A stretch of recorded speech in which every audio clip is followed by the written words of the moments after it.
Hello everyone, in this video we're going to be talking about conjugate acids and bases, and specifically we're going to be able to figure out the acid and the base and the conjugate acid and the conjugate base in a reaction, and also give the conjugate base of an acid or the conjugate acid of a base.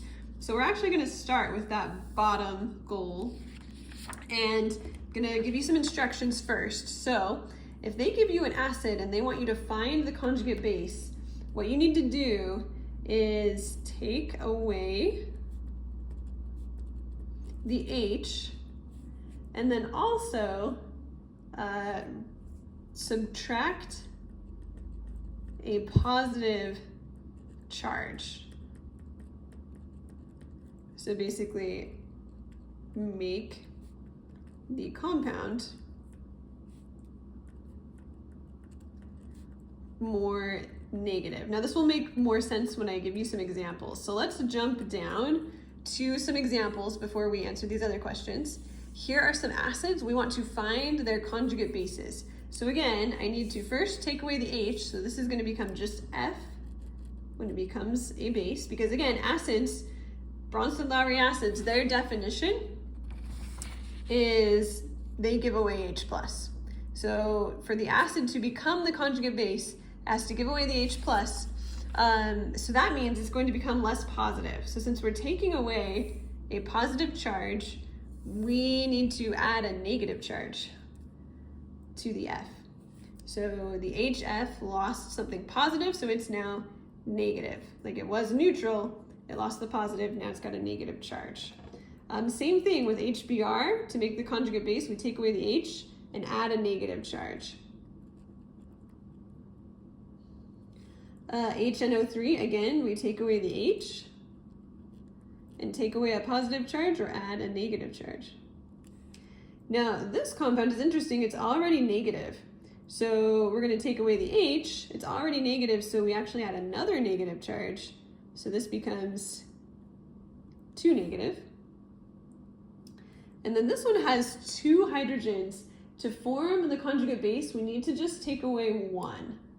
We don't take away 2, so we just take away 1. So this will become HSO4 minus, which is actually the same compound up here.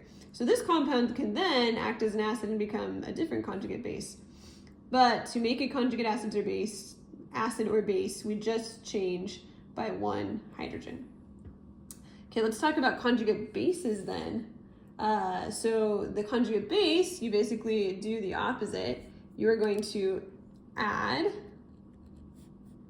H and add a positive charge.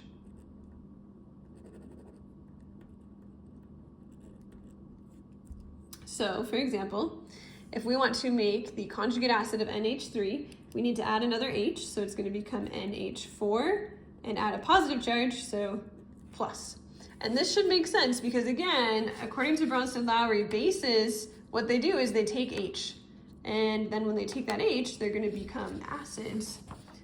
So that's why we call the result a conjugate acid. Water can act as a base by taking another hydrogen and then becoming positive, so that's hydronium ion. This CO3 minus can act as a base. It will take 1 hydrogen, so it will become HCO3. And it will take 1 positive charge. So this will become a -1 instead of a -2. The positive charge won't cancel out both the negative charges, just one of them. This compound, we can add another H, so now it's H2SO4, and then it gains a positive charge. It already had a negative, so now it's actually neutral. And then F minus can gain an H, become HF. And then since it had a negative charge and we're gaining a positive charge, it is now neutral. So going back up to our question up here, this is asking conjugate acids and bases differ by how many protons? It's just 1. The conjugate acid is going to lose just 1 H to become the conjugate base. The base is going to gain just 1 H to become the conjugate acid. So the answer there is just 1.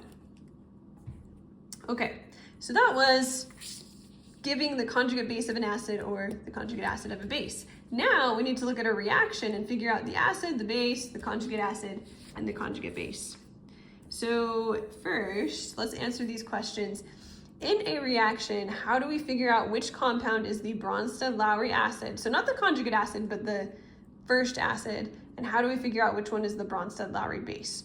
So the acid and base are going to be on the left side of the equation. So one of these is the acid and one of these is the base. The best way to do this is to remember that the acid is the one that gives away the H. So the acid is the compound on the left of the arrow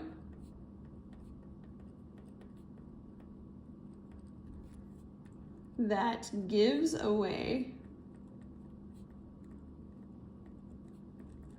H. So if we look at these two compounds and we look at what happens to them over the course of the reaction, so we can see this is HC2H3O2, it turns into C2H3O2, so it has given away the H. Meanwhile, the H2O turns into H3O, so it has gained an H. So the acid is then going to be the HC2H3O2 because it gives away or loses its H. So we're going to say that is the acid. We could call it the Bronsted-Lowry acid, or we could just call it the acid. But those are going to be the ones on the left. So the acid is the HC2H3O2. The base is going to be the compound that takes the H.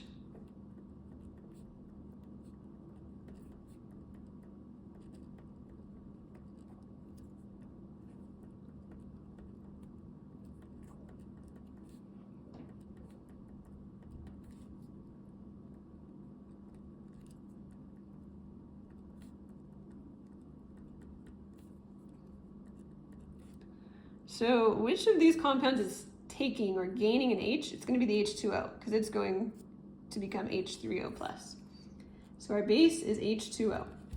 Now we need to remember that the acid turns into the conjugate base because that's what we learned here. The acid turns into the conjugate base. So our acid, HC2H3O2, is going to turn into C2H3O2-, which is our conjugate base. There should be a little negative there. So our conjugate base will be C2H3O2-, and our conjugate acid will be what the base turns into. So the H3O+. So just recapping, look on the left of your equation, which one is losing the H? That's the acid. It turns into the conjugate base. Which one is gaining the H? That's your base. It turns into the conjugate acid. So that is how to identify the acid, base, conjugate acid, and conjugate base in a reaction.